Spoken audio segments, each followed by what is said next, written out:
Thank you. Next question, the member for Kiiwetinoong. Mr. Speaker, my question is to the acting premier.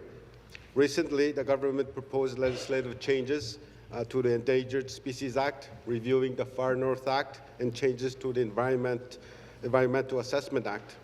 The language used by the government to describe these proposals is that this is all about efficiencies and nothing else.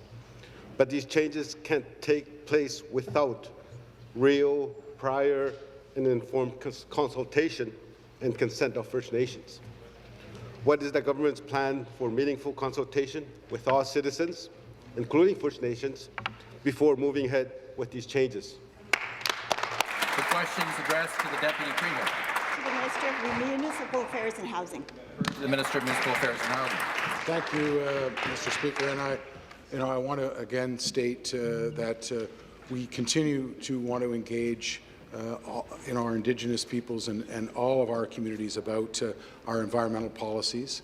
I speak, as part of our More Homes, More Choice Act. We've worked very directly with the Minister of Environment, Climate Change and Parks, Conservation and Parks. Our government is working very diligently as part of our More Homes, More Choice plan. We brought forward a key piece of our Made in Ontario environmental plan that will help turn our housing crisis forward. So I appreciate the members' comments about some of these environmental. They're still posted on the environmental registry for comment. We're still engaging a variety of stakeholders. And again, I look forward to the feedback that we get. We have received a tremendous amount of feedback from the public and Indigenous communities to date. Supplementary question. Mr. Speaker, back to the acting premier. The purpose of the current Environmental Assessment Act is for the betterment of the people of Ontario by providing the protection, conservation, and wise management of Ontario's environment. The Matawa Chiefs were working on an enhanced environmental assessment process with Ontario and have insights, strong insights actually, on making improvements to environmental laws that can bring certainty for communities and industry alike. Why has not the Premier not responded and not taken the time to meet with Matawa Chiefs on the Ring of Fire developments and the approach and including First Nations and decision-making in the North? Members will please take their seats.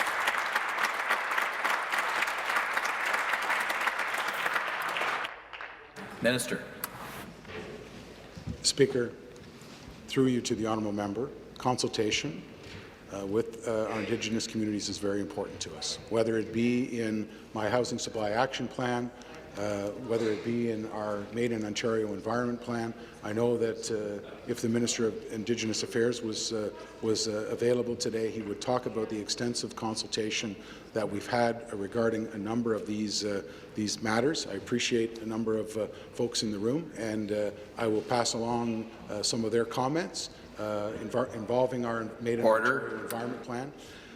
Again, from my perspective, and some of the things that I'm carrying forward in this legislation, things like the changes to our Endangered Species Act, things for our Environmental Assessment Act, which I might say a number of the things that we're exempting under the Environmental Assessment Act are very low-risk projects that in no other jurisdiction in Canada, they're part of the environmental assessment process. These are things like snow plowing, creating bike lanes, creating community parks. No other jurisdiction includes those in the environmental assessment process. There's not one other location that does that.